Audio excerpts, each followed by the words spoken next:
bowl, I've got my cocoa, flour, and salt. I'm going to go ahead and whisk this together.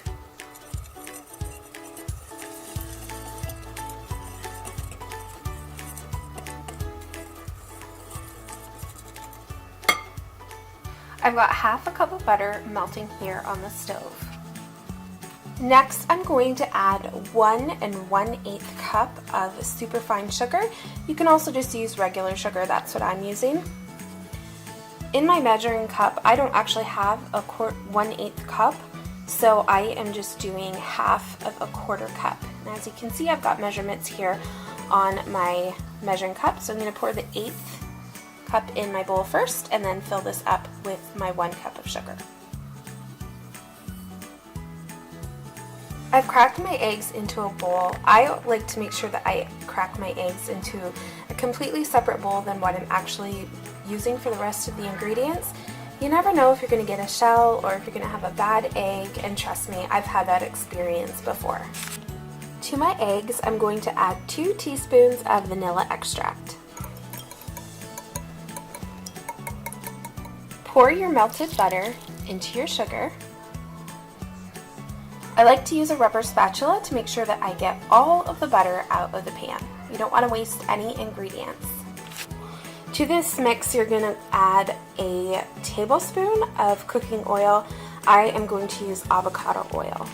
You're going to mix your sugar and your butter really, really well until it's all combined. Your oil is also in this mix as well.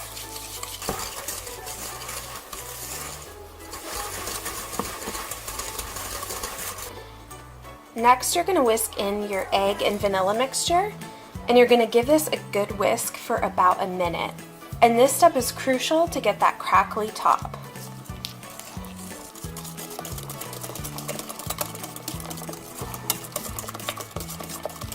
This is what it will look like.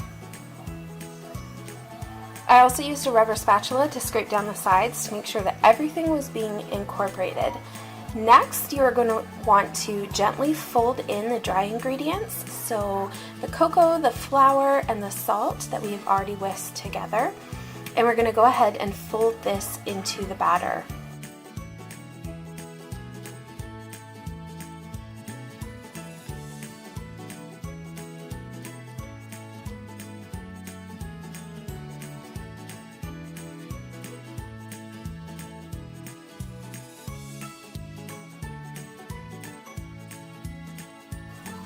Just simply going around and around the bowl, folding in your batter, will result in it looking like this.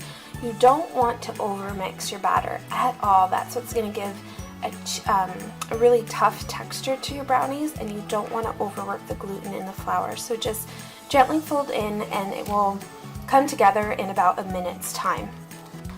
So we're going to lightly grease an 8-inch square baking pan with some cooking oil spray. I'm actually going to probably use butter because I don't have cooking oil spray. And then we're going to line the pan with parchment paper. This is going to help prevent the brownies from sticking inside the pan. So this is what your prepared pan is going to look like, and then we are going to go ahead and add our brownie batter.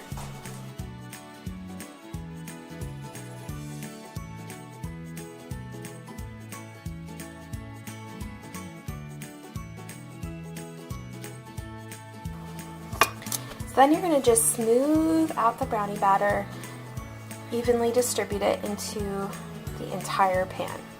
As an optional step, you can go ahead and sprinkle some chocolate chips on top. Then we're going to put it in a 350-degree oven for 20 to 25 minutes.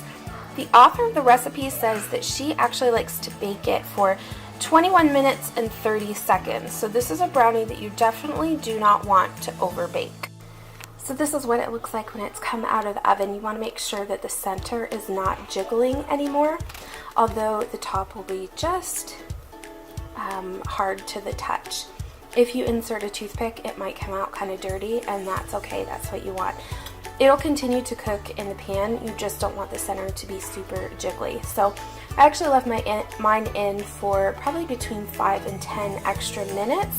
I'd initially set my timer for 20 minutes. So I went ahead and did add another 5-minute session, and then another 5-minute session after that, and it is going to be perfect. So I'm going to just let it sit in the pan for a while before slicing.